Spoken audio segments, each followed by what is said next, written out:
என் friend கிட்ட பேசிட்டு இருந்தேன். அவன்கிட்ட கேட்டேன், டே நீ இந்த தப்புக்கு நீ அடிமையா இருக்கிறியா அப்படின்னு கேட்டேன். நீ இந்த தப்புக்கு அடிமையா இருக்கியா அப்படின்னு கேட்டேன். அவன் போன் பார்த்துட்டு இருந்தான். என்னை பார்த்து சொன்னா, ஆமா நான் அந்த தப்புக்கு அடிமையா இருக்கிறேன். அப்ப நான் சொன்னேன், உனக்கு தெரியுமா நானும் அந்த தப்புக்கு அடிமையா இருந்தேன். போனை பார்த்துட்டு இருந்தவன் கீழே வச்சுட்டான். அவன் கீழே வச்சு அவன் என்னை பார்த்தான். அந்த பார்வையில் எனக்கு தெரிஞ்சது அவனும் அதை எதிர்பார்க்கிறான். நான் சொன்னேன், உனக்கு தெரியுமா நீ செய்யற இதே தப்புக்கு நானும் ஒரு டைம் அடிமையா இருந்தேன். அவன் என்ன உடனே பார்த்து கேட்ட கேள்வி, எப்படி இதுல இருந்து உனக்கு விடுதலை கிடைச்சது, எப்படி இதை செய்யாம இருந்த?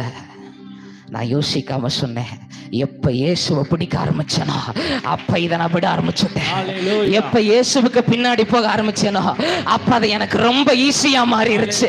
நான் சொல்றேன் பிரதர், அது ரொம்ப ஈஸி பிரதர்.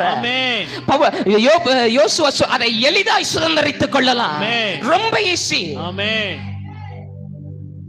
அர்ப்பணிக்கிறவனுக்கு அது ரொம்ப எளிது.